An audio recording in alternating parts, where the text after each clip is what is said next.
오늘은 세대 통합 연합 예배에다가 지금 제가 사랑에 대한 설교를 시리즈로 계속 하고 있습니다. 지금 네 번째 시간인데요. 오늘 나누고 싶은 말씀은 사랑은 자랑하지 아니하며입니다. 따라해보세요. 사랑은 자랑하지 아니하며. 앞에 사랑은 여기까지 네 가지 한번 해볼까요? 제가 사랑은 그럼 여러 오래 참고, 사랑은 온유하며, 사랑은 시기하지 아니하며, 사랑은 자랑하지 아니하며. 여기까지만 한번 해볼게요. 제가 사랑은 하면 네 가지 외칩니다. 같이 시작. 사랑은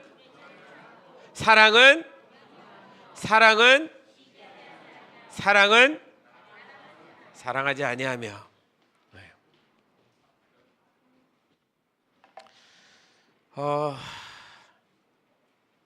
여러분, 그래서 이번 한 주도 오래 참으셨습니까?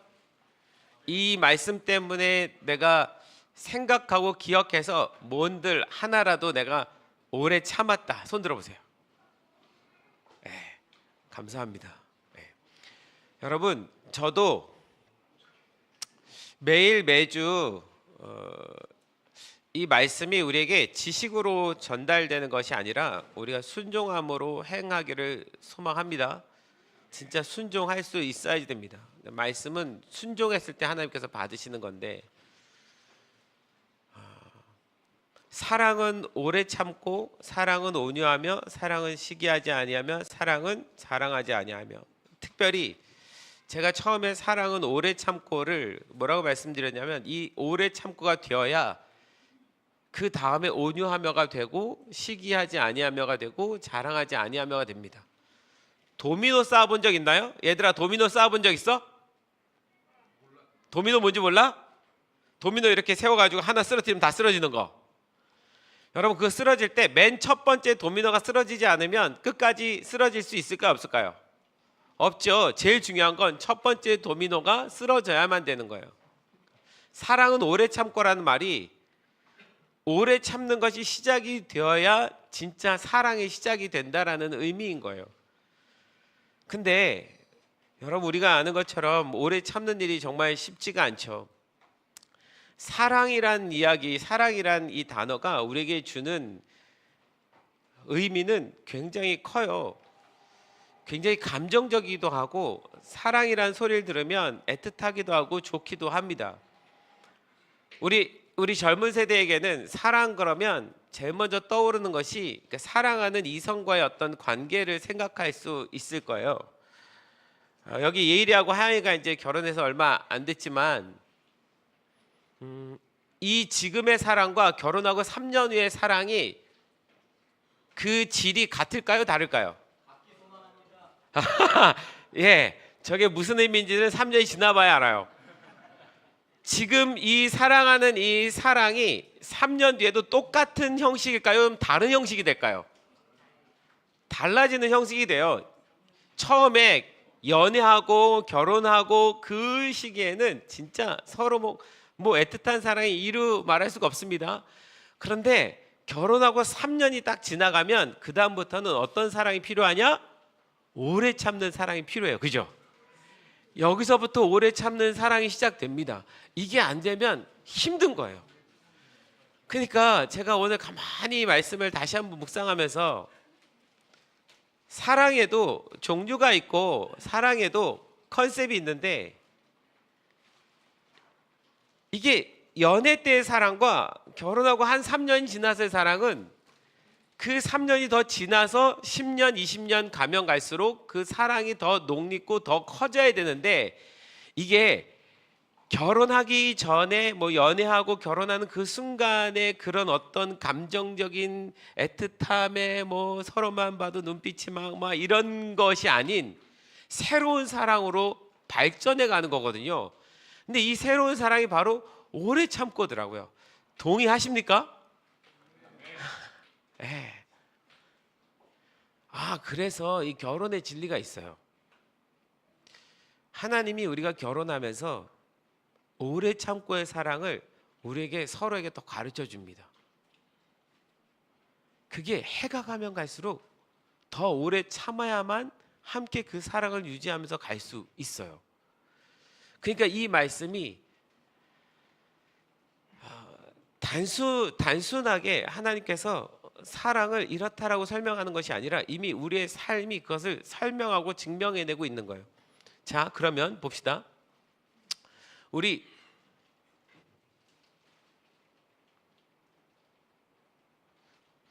미리아 애 이름 뭐더라? 로이지요. 예, 자꾸 로라가 생각나서 로이. 이은성 전사님, 로이 사랑스럽습니까? 안 사랑스럽습니까? 진짜 사랑스럽죠. 예. 제가 이제 중2가 되어 보세요. 제가 이제 중2가 되고 고3이 되어 보세요. 그 지금의 이 쟤를 바라보는 사랑스러움과 제가 중2가 되고 고3이 되었을 때의 사랑스러움은 다른 거예요. 그때는 어떤 사랑이 필요하냐? 무슨 사랑이 필요하다고요? 짜증이 섞였지만 그래서 오래 참는 사랑이 일어나는 거예요. 그게 없으면 못 견딥니다. 이게 우리 부모들이 아이들이 중학교 이렇게 초등학교 뭐 고학년 되고 중학교 올라가면서 자연스럽게 무슨 일이 일어나냐면 이 특별히 엄마들은 어디서 제일 오래 참는지 아십니까? 어디서 제일 오래 참아요? 애들 방문 앞에서. 애들하고 막 실갱이 하잖아요. 뭐 이렇게 하라 저렇게 하라 그러면 뭐라고 말 대답하고 뭐 하고 그러고 나서 이게 해결은 안 되고 문을 딱 닫혀지고 문 밖에서 딱 엄마가 서가지고 거기서 깊은 한숨을 한번 쉬죠. 이 깊은 한숨이 뭐예요? 이게 오래 참는 사랑입니다. 거기서 오래 못 참으면 난리가 나는 거죠. 제가 보니까 우리는 저절로 이 사랑을 배워가고 있는 것 같아요. 우리 인생 가운데. 가족을 보면 알아요. 그러니까 물론 누군가를 보고 막 너무 기분이 좋고 너무 뭐 사랑스러운 것도 사랑인데 이게 사랑스럽지 않은 어떤 상황 속에서 내가 사랑한다면 오래 참는 거예요.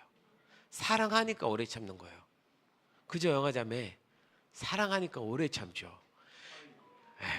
근데 그 사랑을 남의 자식한테는 안 해요. 내 자식한테는 그렇게 참을 수 있죠. 근데 남의 자식은 오래 참거나 말거나 그런 상관이 없어요. 근데 라임아, 지금은 니네 엄마가 널 위해서 진짜 오래 참고 있어. 근데 네가 엄마를 오래 참아줘야 될 날이 와. 언제? 그래, 니네 엄마 갱년기 때. 갱년기가 뭔지 나중에 지나보면 알아. 지금보다 더 큰 목소리를 내는 엄마를 보게 될 거야. 자, 사랑은요, 그래서 오래 참는 거라는 말이 맞는 것 같아요. 이미 우리는 우리의 삶 가운데서 우리 남편과 아내가 또 우리의 자녀들과 그 시간을 보내고 있어요. 근데 하나님께서 우리에게 요구하시는 것은 그 오래 참음의 사랑을 물론 내 가족하고 너무 잘해야 되지만 내 이웃하고도 그렇게 해줄 수 있느냐라고 부탁하는 거예요. 내가 함께 살아가는 내 주변의 사람들과도 그렇게 함께 할 수 있느냐는 거죠. 근데 요즘 세상이 여러분 사랑이 진짜 어렵습니다.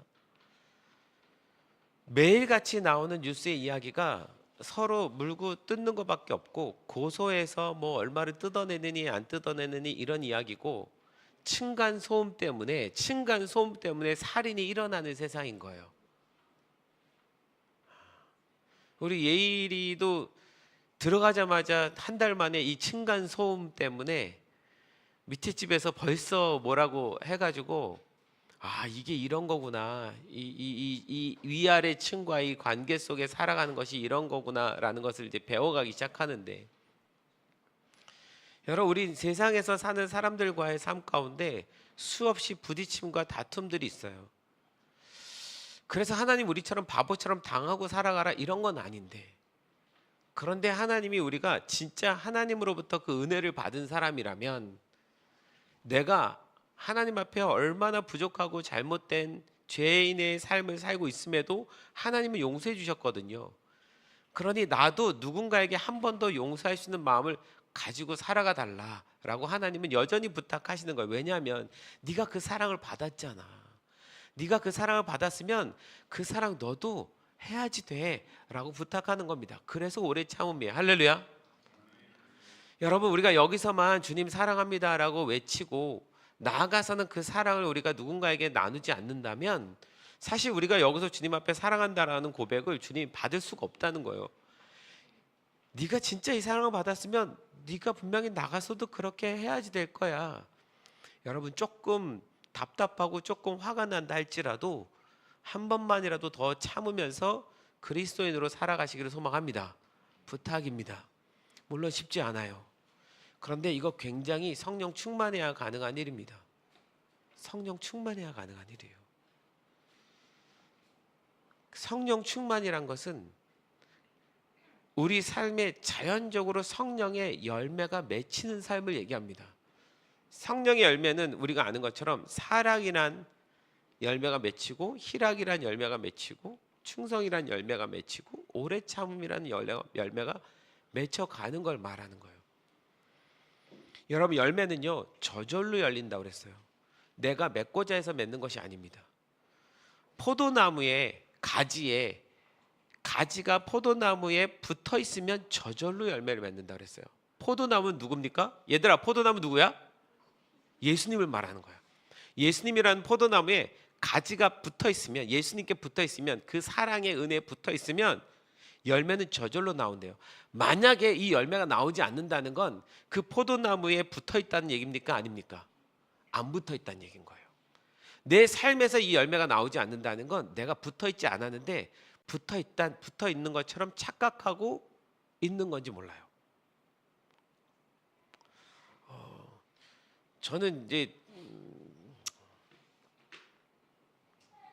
가끔 그 고민을 많이 하는데, 우리가 믿는다고 하는 이 믿음이 진짜일까? 제가 믿는다고 하는 착각일까?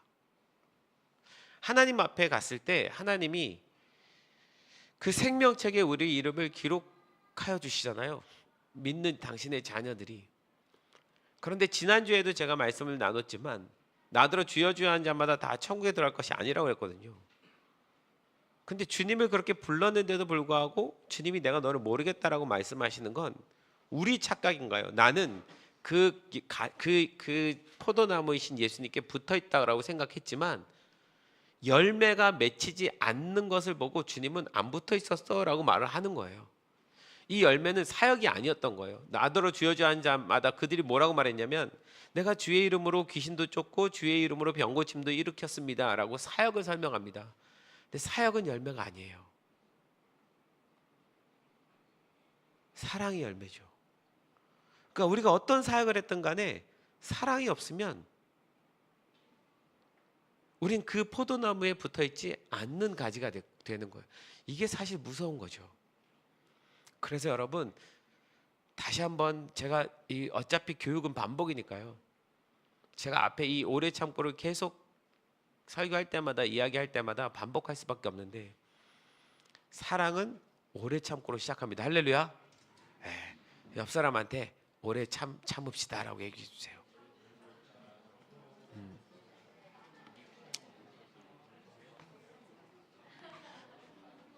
내가 오래 참아줄게 라고 얘기해 주세요.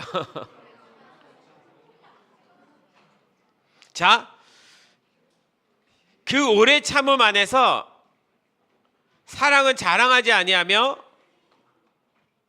여러분, 사랑은 자랑하지 아니한대요. 자랑하면 안 되나요? 자랑은 나쁜 건가요? 얘들아, 자랑은 나쁜 거니 좋은 거니? 좋은 거일 수도 있고 나쁜 거일 수도 있어요. 어떤 자랑은 좋은 거예요. 여러분, 우리가 예수님을 자랑하는 거 좋은 겁니까? 나쁜 겁니까? 좋은 거예요. 근데 예수님보다 더 자랑하는 무엇이 생기면 좋은 겁니까? 나쁜 겁니까? 나쁜 거예요. 그러니까 자랑 자체가 무조건 나쁜 거 아니에요. 근데 사랑은 자랑하지 아니하며 이렇게 말을 해버리면 자랑하는 모든 것은 하면 안 된다는 것처럼 생각하잖아요. 은성 전사님, 로이 이뻐요 안 이뻐요? 자랑하고 싶어요 안 하고 싶어요? 맨날 자랑하죠. 사랑은 자랑하지 아니하며래요. 그럼 사랑을 안 하는 건가요? 하나님께 보여주는 사랑이 잘못된 건가요?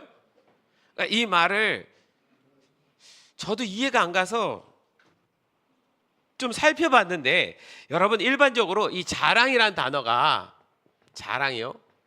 자랑이란 단어가 한 세 가지로 쓰여졌더라고요. 세 가지로 쓰여졌는데, 그러니까 부정적인 의미로 주로 쓰여진 단어는 알라존이라는 단어를 쓰더라고요. 뭐라고요? 알라존. 그런데 하나님을 자랑하거나 예수님을 자랑하거나 이렇게 좀 긍정적으로 쓰여지는 자랑은, 그러니까 나쁜 의미에서 쓸 때는 알라존, 자랑하다, 뭐 이렇게 허풍쟁이 이럴 때 쓰는 것이 이제 알라존이라면, 하나님을 자랑하다, 예수님 자랑하다 이런 단어는 카우케시스라는 단어를 쓰더라고요.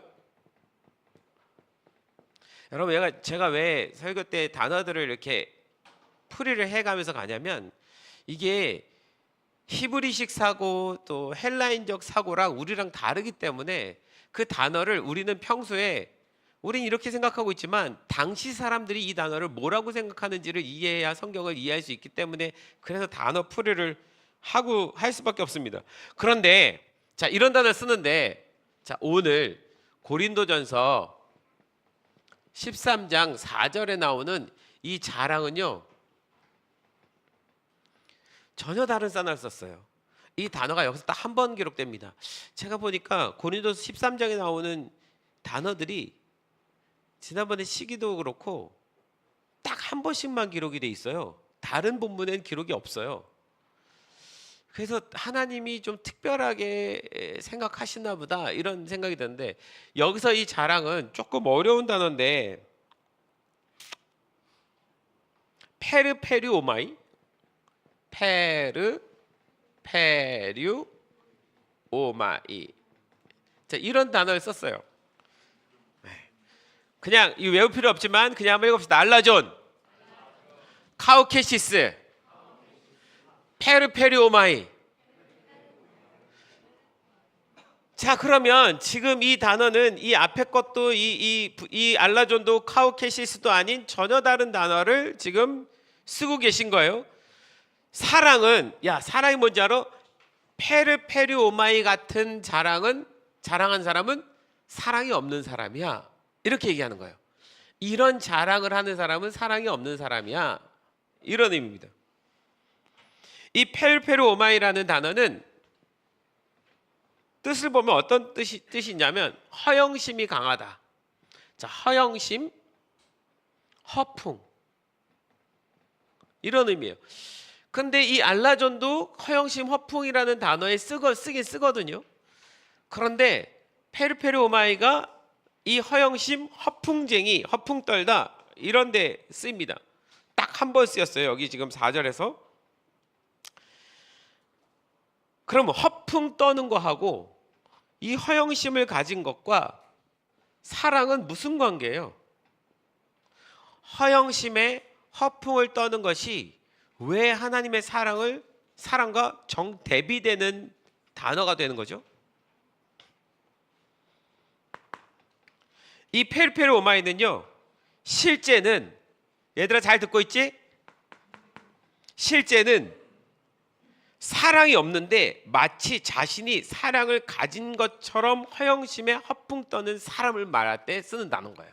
뭐라고요? 사랑이 있어요, 없어요? 없는데 마치 자기가 사랑을 가진 사람처럼 허영심에 허풍을 떠는 거예요. 그렇게 사람들한테 보이고 싶은 거예요. 그렇게 사람들한테 나타내고 싶은 거예요. 여러분, 우리가 살다 보면 나도 이럴 때 가끔 있습니까, 없습니까? 있어요. 그런데 만나는 사람들 중에 이런 것이 아주 심한 사람이 있을 수 있어요, 없어요? 있어요.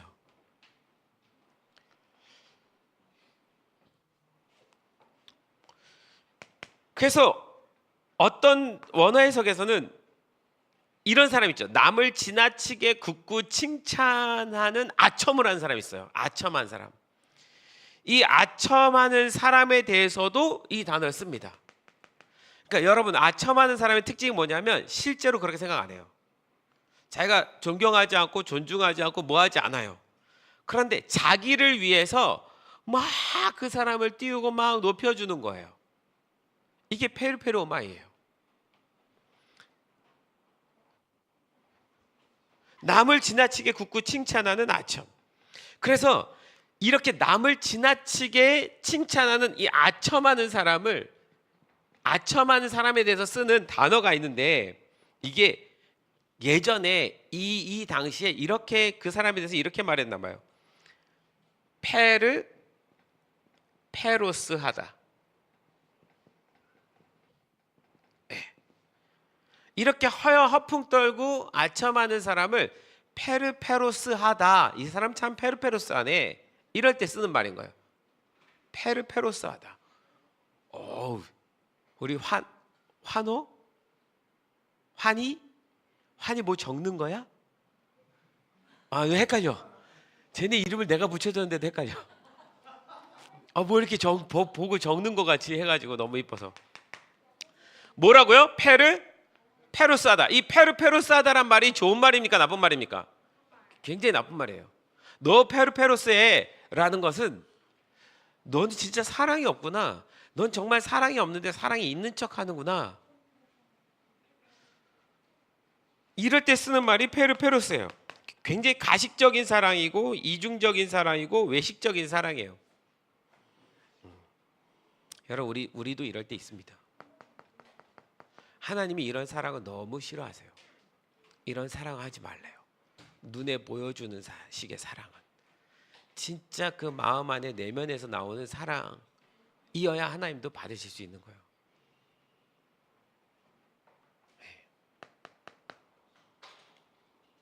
실제로는 누군가를 사랑하지 않지만 사랑하는 것처럼 보여지기 위해서 그 사랑 때문에 자기가 마치 사랑하는 사람처럼 보이는 그 기쁨에 이렇게 행하는 사람, 거짓된 사랑이죠. 그래서 이 자랑이란 말은 다른 말로 말하면 거짓된 사랑인 거예요. 사랑처럼 보이는 거예요.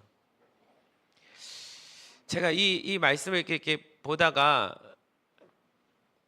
자꾸 기억나는 것이, 지난번에도 사랑에 대해서 얘기하다가 선악과 사건이 자꾸 기억이 나요. 여러분, 선악과 사건, 얘들아, 선악과 사건 알지? 선악과 사건에 있어서 중요한 것은 하나님이 선악과를 따먹지 말라고 했는데 뱀이 와서, 사단이 와서 선악과를 따먹으라고 유혹을 했잖아요. 그래서 하와와 아담이 따먹었어, 안 따먹었어? 따먹었어요. 그런데 뱀이 이 하와를 유혹할 때의 그 태도를 보면 페르페루스예요. 어떤 의미냐? 잘 한번 보세요. 하나님이 선악과를 따먹지 말라고 한 것은 정말 사랑하기 때문에 그런 거예요. 왜요?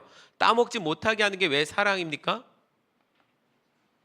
그 선악과가 이 아담과 하와에게 있어서는 하나님과 아담과 하와의 사이, 차이를, 창조물과 피조물의 관계를 이해시켜주는 상징이에요. 네가 내 자식이지만, 내가 모든 걸 다 줄 수 있지만 내가 아빠고 너는 자녀야. 어느 날 로이가, 나 더 이상 당신은 내 아빠가 아닙니다, 내가 아빠 할래요, 이렇게 말하면 말이 안 되는 상황이잖아요. 그러니까 절대 말이 안 되는 게, 그 선악과는 하나님, 당신은 하나님이고 나는 하나님이 창조한, 하나님의 사랑을 받은 사람입니다, 이 구분선을 주는 건 거예요. 그러니까 이걸 지켜야지 되는 선인 거죠. 그런데 사단이 와서, 뱀이 와서 꼬시잖아요. 정말 하나님이 참으로 이 동산 안에 있는 모든 과실을 먹지 말라고 했느냐? 사실 선악과 하나 먹지 말라고 그랬는데 사단이 부풀려서 얘기하잖아. 야, 진짜 다 먹지 말라고 그랬어? 근데 사단이 말하고 싶은 건 뭐냐면, 야, 하나님이 진짜 너를 이렇게 사랑하는 거 맞아? 사랑한다면 이거를 지금 먹지 말라고 하는 게 맞아? 근데 나는 알아. 이걸 먹으면 네 눈이 밝아져서 하나님처럼 된다는 거. 너 이거 따먹으면 네가 하나님처럼 되는 거야. 나는 진짜 너를 사랑해서 해주는 얘기야. 여러분, 이 느낌 아십니까? 하나님은 너를 진짜 사랑한다면 이것도 제한을 주지 말아야지. 그런데 하나님은 너를 진짜 사랑하는 것이 아니야. 내가 진짜 너를 사랑해서 해주는 얘기인데 이거 따먹어. 네 눈이 밝아져서 하나님처럼 될 거야 라고 아담과 하와에게 아첨하듯이 허풍을 떨면서 따먹으라고 얘기를 하는 거예요. 여러분, 이게 페르페루스하다예요. 마치 자신이 더 사랑하는 것처럼 얘기하지만 실제로는 자기의 이득과 유익을 취하는 거. 여러분, 이 모습이요 사단에게 어디서 보이냐면 선악과에서도 보이지만 여러분, 우리 살면서 우리도 속으면 안 되고 우리도 하나님 앞에 이런 태도를 취하면 안 되고 우리도 사람들 앞에 이런 태도를 취하면 안 된다는 얘기를 지금 주님이 하는 겁니다. 선악과 이야기에서 뿐만이 아니라 여러분, 예수님 봅시다. 예수님이 이 공생의 사역을 시작하실 때 3년간 이 땅에서 사역을 하셨잖아요. 그때 예수님께서 세례 요한에게 세례를 받고 올라오셔서 광야에서 40일간 금식을 하십니다. 금식을 하시고 예수님이 사단에게 몇 가지 시험을 받아요? 3가지 시험을 받죠. 첫 번째 시험 뭐예요? 아는 대로 얘기해봐. 연례된 3가지 예수님 받은 시험 기억나? 뭐 있어? 첫 번째, 돌이 빵이 되게 해라.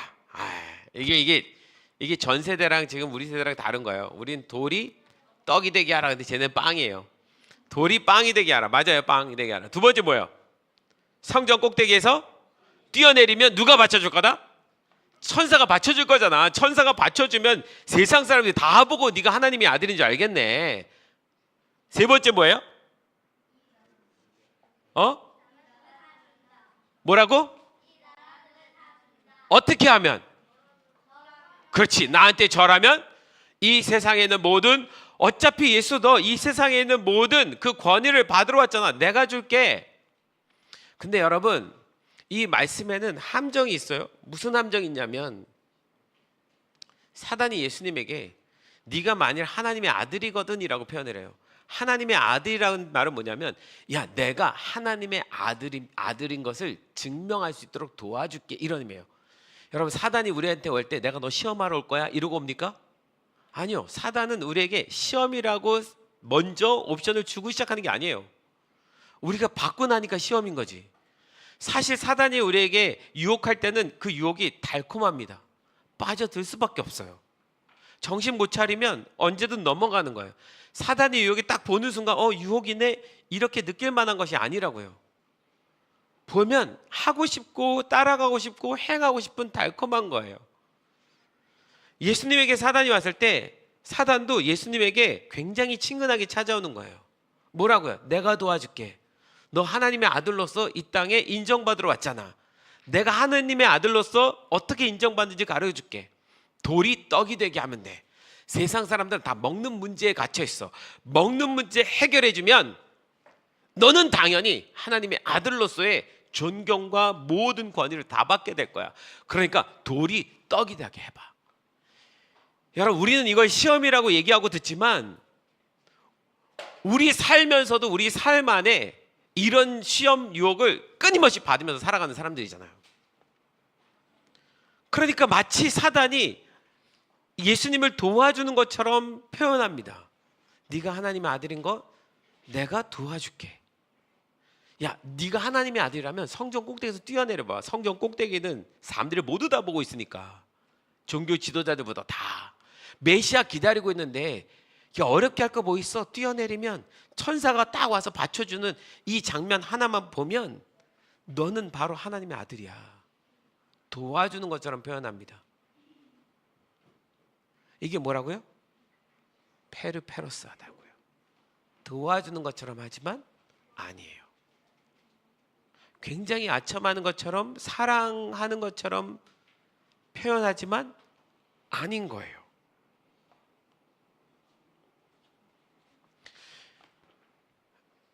여러분, 그래서 이 자랑이란 말은 단순한 자랑을 말하는 게 아니에요.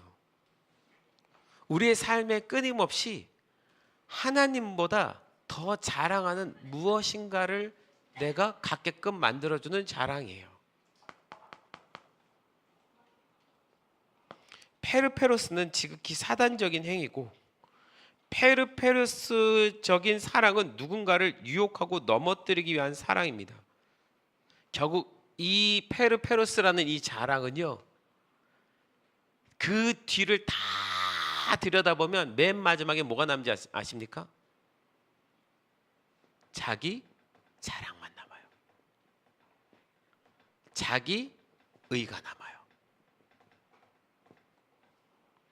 이 자기 의는 우상 숭배와 같아요. 하나님보다 내가 더 잘나고 높아진 사람처럼 되는 거. 그래서 사랑에는 자랑함이 없어야 됩니다.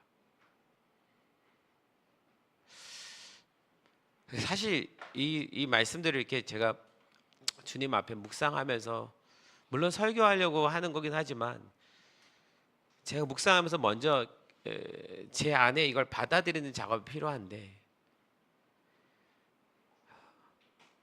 저와 같은 사람이 이런 자랑함에 잘 휩싸일 수 있는 사람이더라고요. 이 목회자, 사역자, 권위자, 누군가의 앞에 선 리더자들이 진짜 잘 범할 수 있는 오류입니다. 여기서 너는 자유하냐? 라고 주님이 저한테 물어보시면 저도 자유하지 못하겠더라고요.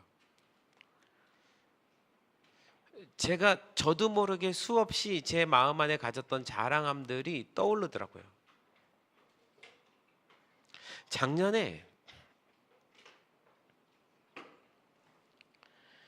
진짜 막 너무 힘들 때 소연성 선생님이 저한테 책 한 권을 줬어요. 근데 그 책을 이렇게 쭉 읽다가 제 안에 탁 깨달음이 하나 왔는데, 하나님이 제 안에 갖고 있었던 자랑함들을 드러내시더라고요. 저도 모르게 나 30년 선교했어. 나 뭐 했어? 나 뭐 했어? 이렇게 수고했어. 이렇게 헌신했어. 뭐 했어? 이게 제 안에 자랑함으로 티는 안 내지만 갖고 있었다는 것을 주님이 막 찔러서 드러내기 시작하는데요. 내가 지금 네 자랑함을 하나씩 다 깨고 있는 거야. 알아? 라고 하시는 것 같더라고요. 지금은 아무것도 자랑할 수 없는 사람이 돼버렸어요. 지난 30년 동안 행했던 모든 어떤 수고가 누구에게 말할 수 없는 것들이 돼버렸어요. 하나도요. 이게 연수가 갈 때마다 사람들이 저에게 칭찬했거든요. 20년 차가 되면 20년이나 어떻게, 22년이 되면 22년이나 어떻게, 30년을 어떻게. 제가 수고하고 헌신한 것들도 저도 모르게 그거를 자꾸 자랑함으로 만들어서 포장하고 있었던 거예요. 와, 그걸 하나님이 이제 무차별하게 막 깨신 거죠. 근데 그게 사랑이란 거를 그 작년에 처음 깨닫기 시작했어요. 주님이 날 너무 사랑하셔서 내 안에 있는 저 페로페로스를 다 깨트려 주고 계신 거예요.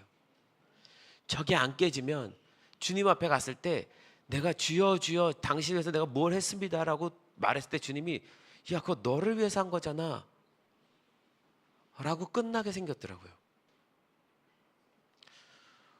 그래서 저게 얼마나 무서운 얘기인지를 제가 실감합니다. 여러분, 저뿐만이 아니라 우리 공동체도 마찬가지인데, 그렇다고 우리 팀 안에 우리에게 주신 어떤 자긍심이나 자존감, 이런 문제를 망가뜨리고자 하시는 것이 아니에요. 때때로 우리가 얼마나 귀한 일을 하고 있는지 제가 여러분께 격려하면서 얘기할 때가 있습니다. 열심히 선교하고 열심히 예배하고 마땅히 존중받아야 될 부분이에요. 그러나 그것이 이 자랑함으로 넘어가서는 안 되는 거죠. 우리가 하나님 앞에, 사람들 앞에 그래서 내가 뭐 했다라고 의의를 드러낼 것이 아무것도 없어져야 되는 거죠. 여러분, 우리 시편 지금 최근에 묵상하고 있죠. 시편 1편부터 다시 가고 있잖아요. 시편 2편, 3편, 4편, 5편이 전부 다 다윗이 제일 힘들 때 쓴 글이에요. 제가 다윗의 시편을 보다가 한 가지 깨달은 것이, 다윗이 그런 고백을 합니다. 하나님, 어찌하여 대적이 이리도 많습니까? 어찌하여 원수들이 이렇게 많습니까? 미치겠는 거예요. 온 사방을 보니까 다 원수들이에요. 자기를 죽이려고 다 몰려든 사람들밖에 없어요. 그 상황을 우리가 너무 잘 알고 있으니까. 천만인이 나를 치려고 둘러친다 할지라도 내가 두려워하지 않을 것은, 이 말은 그 천만인이 둘러치고 있으니까 한 얘기인 거예요. 여러분, 다윗을 죽이기 위해서 3,000명의 정예 군대가 다윗을 평생 쫓아다닌 거 아시죠? 전 국민은 다윗을 잡아주면 현상금이 걸려 있으니까, 돈을 받으니까 다윗만 보면 다 신고했던 거 아시죠? 어디 가서 살아요. 그런데 제가 그 말씀 보다가, 하나님, 왜 다윗에게 이렇게 수많은 원수들을 주셨습니까? 왜 다윗은 이런 고통을 받아야 됐습니까? 라고 하는 순간 떠오르는 하나가, 만약에 다윗이 기름 부음을 받지 않았다면 이런 일은 없었을 거예요. 왜 다윗에게 그 사단이, 그 수많은 원수들이 다윗을 죽이려고 달려들었냐면, 다윗이 뭘 받았기 때문이다? 기름 부음을 받았기 때문이다. 시편 2편에 보면, 시편 2편은 예수님에 대한 예언의 이야기예요. 근데 그때 뭐라고 말하냐면, 온 세상의 통치자와 지도자들이 그 기름 부음 받은 자 예수를 죽이려고 이 성에 다 모였나이다, 이런 고백이거든요. 그러니까 자기가 받는 고백을 했지만 이건 예언적으로 예수님 받을 고백을 그대로 먼저 표현한 거예요. 그러니까 예수님에 대한 예언의 사건이 되는 거죠. 원수들이 왜 죽이려고 달려듭니까? 기름 부음을 받았기 때문에. 그럼 여러분, 기름 부음 이꼴 수많은 원수들, 대적들이 나타나는 겁니다. 그래서 묻겠습니다. 기름 부음 받으시겠습니까? 기름 부음 받고 싶습니까?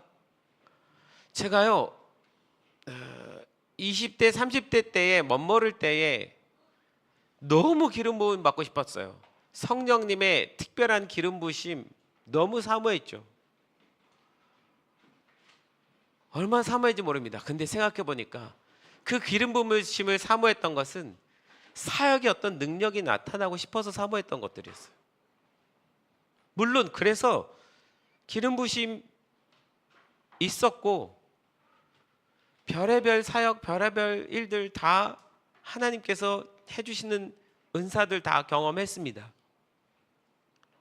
그런데 제가 한 가지 깨닫지 못했던 것이 이것이에요.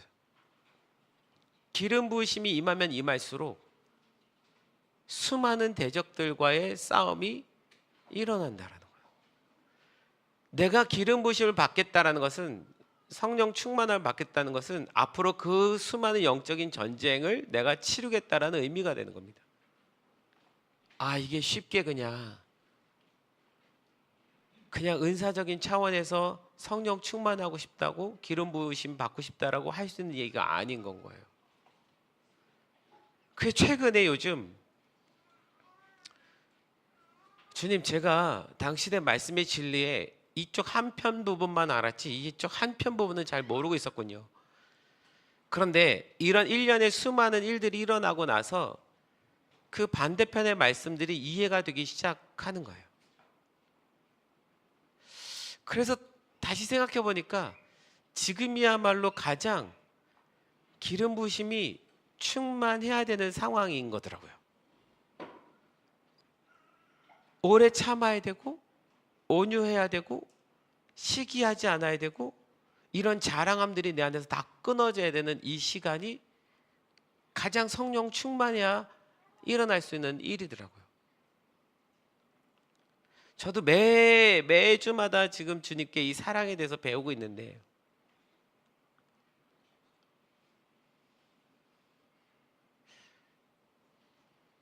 어려움이 없었다면 이 말씀을, 이 진리를 깨달을 수 있었을까? 이런 생각을 해봅니다.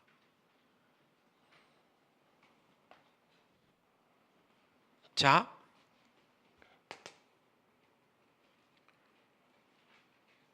잠언서 17장 9절에 이런 말씀이 있어요. 허물을 덮어주는 자는 사랑을 구하는 자요, 그것을 거듭 말하는 자는 친한 벗을 이간하는 자니라.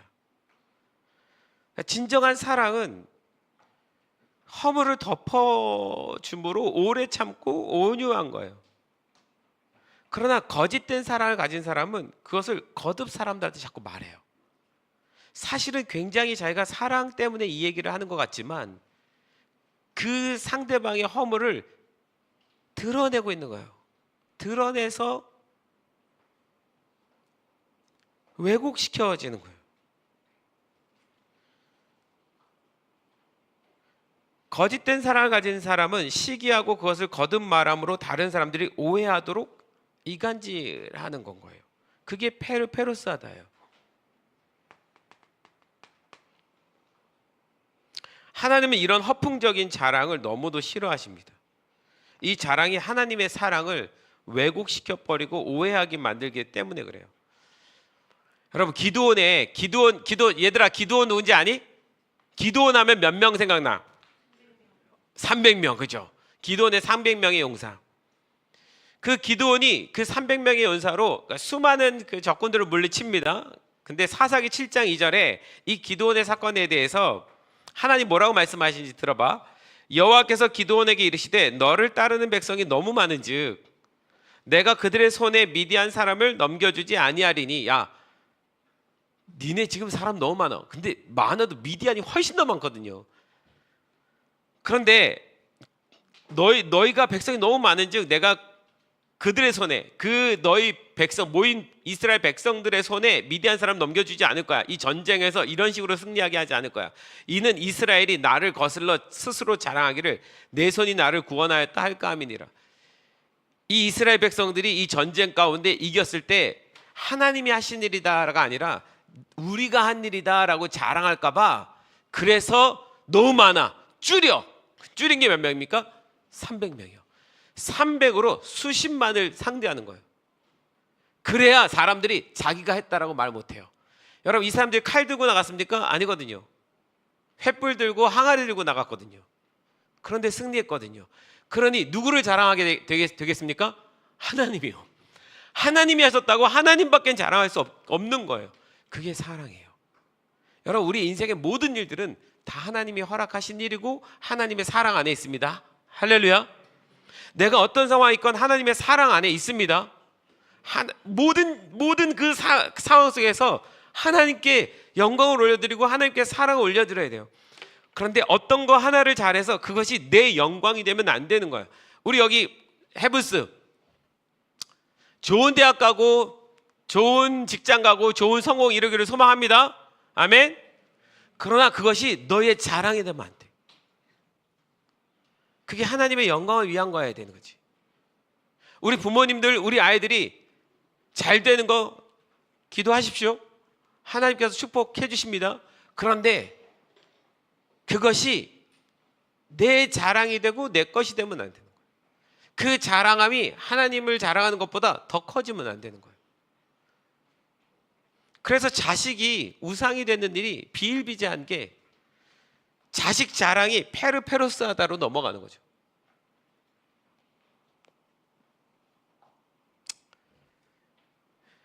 그래서 여러분, 가만 보니까 다윗을 페르페로스하게 넘어지게 한 사건 중에 하나가 뭘까 싶었더니, 다윗이 나가는 전쟁마다 이깁니다. 전쟁마다 이겼을 때 사람들이 뭐라고 칭송했는지 기억나십니까? 사울은 천천히요, 다윗은 만만이다. 이게 다윗을 진짜 만만하게 만들어 버렸어요. 사울이 죽인 사람은 1000명이고 다윗이 죽인 사람은 10,000명이다라고 칭송을 한 순간 사울은 시기에 빠져들었고, 사울에게는 시기가 들어왔고 다윗에게는 자랑이 들어온 거예요. 사랑은 시기하지 아니하며 사랑은 자랑하지 아니하며 할 때 사울에게는 시기가 들어왔고 다윗에게는 자랑함이 들어왔어요. 그거 하나님 무참히 깨트려 버리시잖아요. 그 이후로 다윗이 어떻게 됩니까? 쫓겨다님을 당하게 만들죠. 그 모든 권위에서 다 내려오게 만들죠. 다윗을 넘어뜨리기 위한 괴계였고 그 사단이 주는 페르페로스였지만 다윗은 그 시간을 오래 참음으로 인내하면서 하나님의 사랑 가운데 버텨냅니다. 그래서 하나님 글을 쓰는 거예요. 자, 갈라디아서 6장 14절에 여러분 자랑을 하려면 우리는 뭘 자랑해야 되냐면 이 카우케시스요. 이제 다 끝났어요. 얘들아. 카우케시스. 바울은요. 갈라디아서 6장 14절에 그러나 내게는 우리 주 예수 그리스도의 십자가 외에는 결코 자랑할 것이 없나니. 이 자랑이란 말이 카우케시스예요. 카우카우마이. 예수 그리스도의 십자가 외에는 그분이 우리를 위해서 사랑하심으로 자기의 목숨을 다 내어주신 그 사랑. 아버님, 예수님의 십자가는요 그냥 단순한 고통이 아니라 우리를 살리기 위해서 당신이 그 고통을 대신 짊어지신 사랑을 말할 때 그게 십자가예요. 아마 우리 어머님 아버님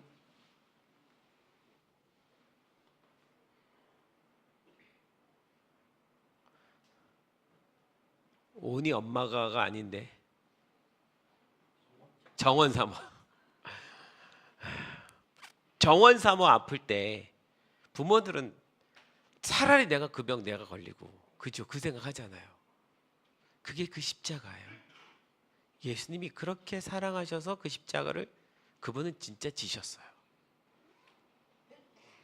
그러니까 우리가 자랑할 것은 그 예수 그리스도의 그 사랑과 은혜의 십자가 외에는 결코 자랑할 것이 없으니 그리스도로 말미암아 세상이 나를 대하여 십자가에 못 박히고 내가 또한 세상에 대하여 그러하리라. 세상이 날 위해서 뭘 하든 내 자랑은 예수님 그분밖에.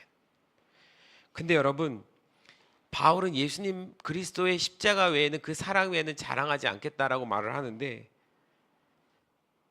이 말 앞에 보면 바울이 자기에 대해서 뭐라고 소개하냐면 여러분 바울이 얼마나 자랑할 것이 많습니까? 유대인 중에 유대인이요 길리기아 다소에서 태어나서 로마 시민권을 가진 사람이요 당시 최고의 학문인 가말리엘 문화 우리식으로 말하자면 서울대학원 대학 박사 과정을 이수하고 배웠으며 바리새인 중에 바리새인이고 하나님의 열심에 있어서는 따라갈 자 없는 특심한 사람이에요. 내가 그런 사람인데도 그가 또 얼마나 많은 사역을 했습니까? 얼마나 많은 교회를 세웠어요? 얼마나 많은 기적들을 일으켰습니까? 얼마나 많은 복음의 증거들이 있었습니까? 그가 그로 인해서 자신이 받은 고난과 헌신이 얼마나 큽니까? 그럼에도 불구하고 빌립보서 3장 8절에 또한 모든 것을 해로 여김은 바울이 얘기합니다. 내 주 그리스도 예수를 아는 지식이 가장 고상함이기 때문이라. 내가 그를 위하여 예수를 아는 그것을 위하여 모든 것을 잃어버리고 배설물로 여김은 그리스도를 얻고. 내가 자랑할 만한 모든 과거의 일들은 나한테는 쓰레기야, 배설물이야, 아무것도 아닌 거라고 생각합니다. 나에게 주님 당신이 최고입니다. 당신을 얻는 거라면 내가 그 전에 아무것도 아닙니다. 이게 바울이 보여준 자랑이에요. 여러분 이 자랑은 사랑입니다. 할렐루야. 이 자랑은 사랑이에요. 우리 인생에 우리가 자랑할 분은 예수님 한 분이어야 됩니다. 그 외에는 아무것도 자랑할 것이 없습니다. 우리 공동체가 선교하고 열심히 예배하고 한 건 부득불 우리가 해야 될 일입니다. 그분 앞에. 그러나 그것이 결코 우리 어떤 자랑함이 되어서 그것이 사람들에게 보여주는 어떤 것이 되는 것을 하나님은 원치 않습니다. 그래야 받을 수 있으니까. 우리가 헌신한 모든 것을 그래야 하나님 받으실 수 있으니까.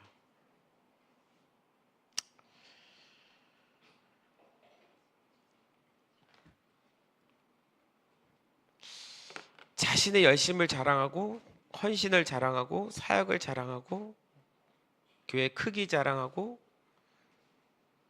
이런 자랑함이 하나님의 사랑을 왜곡시켜 버리는 거죠. 그런 사랑은 페르페로스. 그래서 주님은 우리에게 진짜 사랑의 뭔지를 하나하나 설명하고 계신 거예요. 깨트리고 계신 거죠.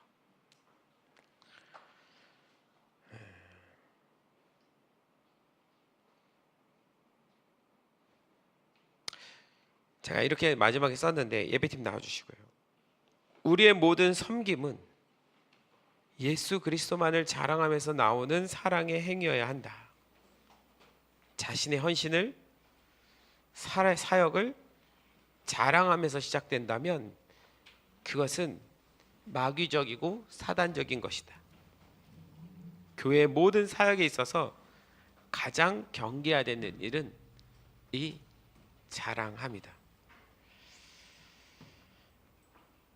여러분, 사랑은 결코 허영심을 가지고 할 수 없는 것이며, 이 사랑은 그 사랑함을 행한 것에 대한 내 자랑함으로 끝내서도 안 되는 것이며, 진짜 사랑은 예수 그리스도의 십자가만 자랑하는 것이 진짜 사랑입니다.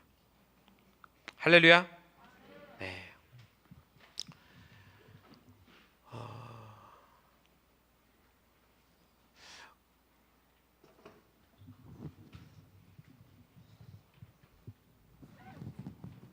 정말 열매 맺고 싶습니다. 동의하십니까? 정말 열매 맺고 싶습니다. 어쩌면 한국교회가, 하나님이 한국교회 너무 사랑하시고 한국교회 주신 은혜가 진짜 큽니다. 한국교회에게 하나님 주신 사명이 있어요. 땅끝까지 복음 증거하는 사명이요, 이스라엘 깨우는 사명이요. 그 사명을 위해서 우리는 달려가야 되고, 그 달려가는 것 자체가 헌신이고 사역이죠. 하나님을 위해서요. 그런데 그게 어느 날 교회의 자랑이 되고, 교회 크기가 되고, 그런 순간 한국교회가 무너지기 시작했던 거죠. 초대교회의 일 여러분 기억하십니까? 이 말씀 보는데 아나니와 삽비라 생각나더라고요. 아나니와 삽비라 누군지 아니? 얘들아? 누구야? 뭐 했지? 아나니와 삽비라가? 거짓말했어. 어떻게? 자기 재산을 팔았는데 일부만 가져와 놓고는 다 가져왔다고 거짓말을 했어요. 야, 재산의 일부만 가져왔어도 그게 어마어마한 건데도 하나님이 그 아나니아 삽비라를 그 자리에서 죽이십니다. 왜냐면요, 그 아나니아 삽비라가 원했던 게 뭐예요? 이 자랑함이에요. 이 페로스, 이걸 하고 싶었던 거예요. 사람들한테 인정받고 싶었어요. 사람들한테 존중받고 싶었어요. 바나바라는 사람이 자기 재산을 다 팔아서 갖고 오니까 사람들이 그 바나바를 굉장히 존경했습니다. 바나바는 그 재산을 존경받으려고 갖고 온 게 아니에요. 바나바가 그 재산을 가져오는 건 굉장히 수치스러운 일이었어요. 왜요? 그는 레위인이었거든요. 레위인은 땅이 없습니다. 땅을 분배받은 적이 없어요. 팔 수 있는 땅이 없습니다. 근데 자기 땅을 팔아서 재산을 갖고 왔어요. 그 얘기는 뭡니까? 레위인의 사명을 감당하지 않고 돈의 노예가 돼서 살았다는 얘기인 거예요. 그 재산을 갖고 오는 것 자체가 하나님 앞에 자신이 얼마나 더럽고 추한 사람인지를 보여주고 드러내는 시간인 거예요. 창피한 시간입니다. 근데 사람들이 그를 존중한 것은 그의 그 회개함 때문인 거예요. 겸손함 때문입니다. 그런데 그걸 보고 아나니아와 삽비라가, 우와, 저 영광, 저 사람이 받는 저 권위, 저 사람 받는 저 존중 내가 받고 싶다. 그래서 우리도 재산 팔아서 전부라고 갖다 주자. 그럼 우리가 저 바나바처럼 존경을 받을 거 아니야. 그러나 하나님은 그 마음의 중심을 아셨죠. 그건 가짜였습니다. 그런 가짜가 존중을 받고 인정을 받으면 당시 초대교회에 일어났던 성령의 역사와 성령의 은사와 성령의 열매들이 한 번에 무너지는 거예요. 그러니까 하나님이 얼마나 무서움으로 그거를 보여주시는지 그 자리에서 죽여버리십니다. 사람들이 깨닫게 되는 거예요. 이런 자랑함을 하나님께서 원치 않으시다는 거. 여러분, 진짜 성령의 충만한 역사가 일어나는 어떤 자리, 부흥, 공동체에는 그래서 이런 자랑함이 아니라 자기를 겸손히 내어놓는 일들이 일어나는 거죠. 그런 부흥이 우리 교회 가운데, 우리 가운데 시작되기를 소망합니다. 그러고 싶습니다. 네. 비로소 할 수 있는 때가 온 것 같아요. 이제는 정말 뭘 자랑할 것이 없어졌습니다.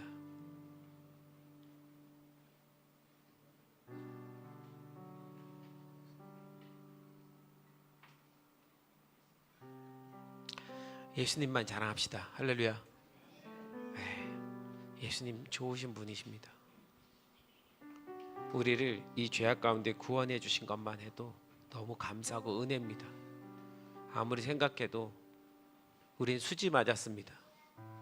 내 삶이 힘들고 고난스럽고 때때로 수천만인이 날 둘러치고 나를 죽이려고 하는 것 같다 치더라도 다윗은 알았어요.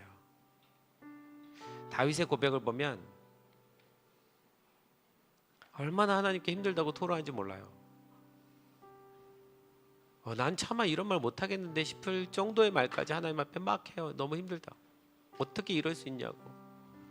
그런데 그 시편의 맨 마지막 절을 보면 하나님 당신은 선하십니다. 당신의 그 구원은 영원합니다. 당신을 경배하고 찬양합니다 라고 결론이 끝나요. 여러분 혹시 힘든 상황, 어려운 상황 있더라도 우리의 최종적인 마지막 기도는 예수 그리스도의 십자가를 자랑하고 그 은혜 안에서 고백하는 것입니다. 할렐루야. 우리 헤블스 엘레덴 얘들아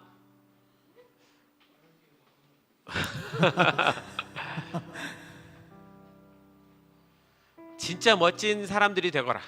세상 가운데 뛰어난 아이들이 되거라. 그런데 그 세상 가운데 뛰어나고 그래서 성공한 그것이 너희들의 입에서 예수님만을 자랑하는 그런 사람이 되었으면 좋겠다. 꼭 그런 사람이 되거라.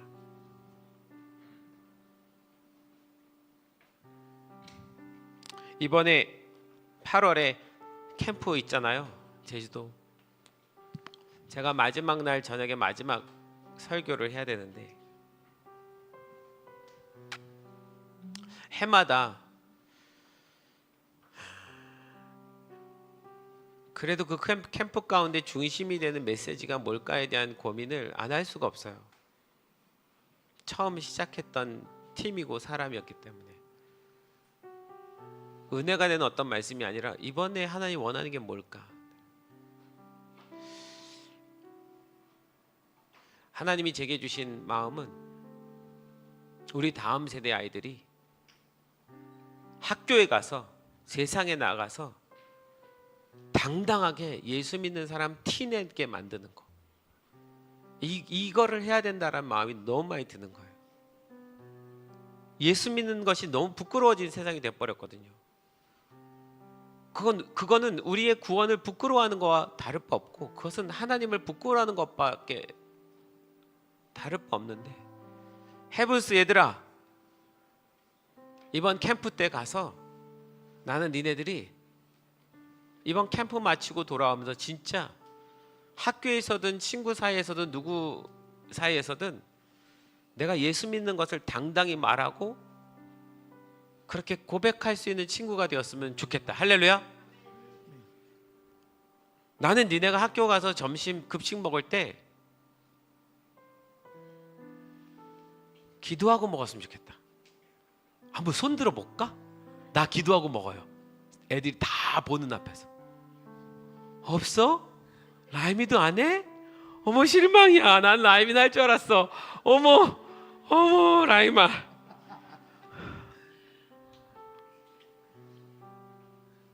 해야 돼요. 저도 중학교 때 친구들 앞에서 기도하고 먹는 게 초등학교까지는 했는데 중학교 때 너무 어렵더라고요.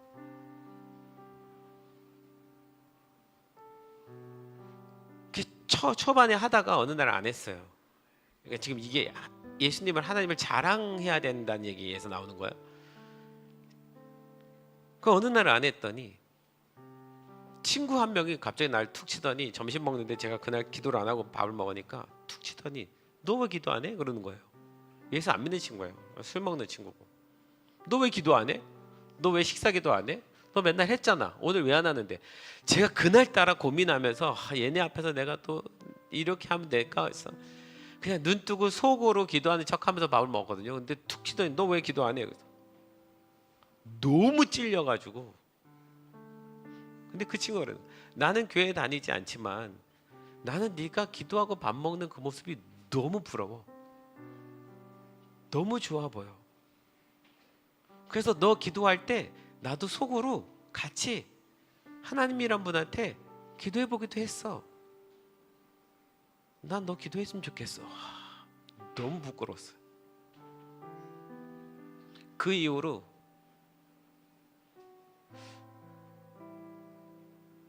내가 사람들 앞에서 예수님을 부끄러워하지 않아야겠다라고 결정하게 된 계기가 됐는데, 헤브스 식사 시간에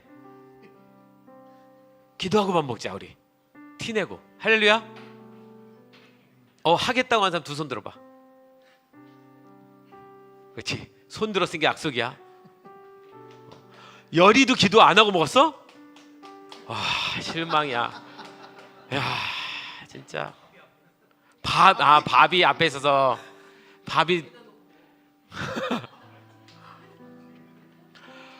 우리 예수님을 좀 드러내고 자랑하는 사람이 됩시다. 할렐루야. 우리도 세상 가운데 여러분, 세상에 나가서 사람 만날 때에 예수 믿는 티 냅시다. 할렐루야. 식당에 가면 기도하고 밥 먹으십시오. 할렐루야. 티 내자고요. 이번에 일본에 나도 누군지 모르는데 어느 유명한 유튜버인지 뭔지 하여튼 인플루언서 유명한 사람이 있더라고요. 굉장히 유명한 여자인데 사람이 물었어요. 인터뷰를 했어요. 당신은 왜 이렇게 당당하십니까? 예수님 때문에요. 이게 일본의 센세이션을 일으켰어요. 그 당당함이. 아니 예수님 나 이렇게 사랑하시는데 내가 당당하지 못할 이유가 뭐 있냐고. 난 예수님 때문에 당당하다고. 그거를 뉴스 인터뷰 같은 데서 한 거예요. 그래서 네티즌들이 박수를 친 거예요. 멋있다. 야, 저 정도는 돼야 예수 믿는 거지. 안 믿는 사람들이 오히려 박수 치는 거예요. 그랬으면 좋겠어요. 여러분, 우리 예수님을 자랑합시다. 예수님 자랑 안 하게 되면 엄한 거 자랑한단 말이야. 자꾸 내 자랑이 된단 말이야. 페루스하게 넘어간단 말이야. 할렐루야. 예수님 자랑합시다. 옆 사람한테 예수님만 자랑합시다. 그래서 우리 찬양 한 곡 부르고, 우리 다 같이 일어나셔서 우리 주님을 높여드리고 자랑하는 마음으로 찬양하고, 뭐 찬양할까요? 내가 그거 하고 싶었어요. 이야, 요즘 은성 전사님이 영빨이 장난이 아니에요. 왕 대신 주께, 왕 대신 주께 감사세. 그 사랑 영원하리라. 모든 것 위에 뛰어나신 주, 그 사랑 영원하리라. 찬양. 우리 박수 치면서 찬양합시다. 능력의 손과 표심팔로 그 사랑 영원하리라. 거듭난 영혼들을 위하여 그 사랑 영원하리라. 찬양.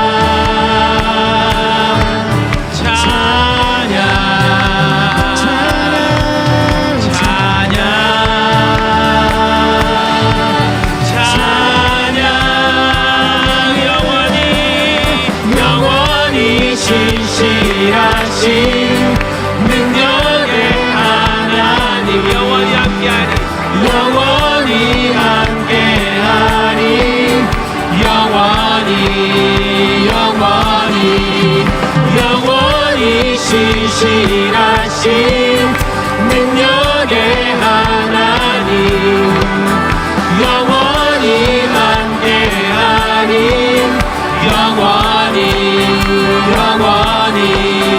다시 한번 찬양합니다. 왕 대신 주께 감사하세. 그 사랑 영원하리. 모든 것 위에 뛰어나신 주, 그 사랑 영원하리라. 능력의 손과 표심발로 그 사랑 영원하리라. 거듭난 영혼들을 위하여 그 사랑 영원하리라. 해 뜨는 데서 지는 데까지 그 사랑 영원하리라. 주의 우리 걸어가니 주의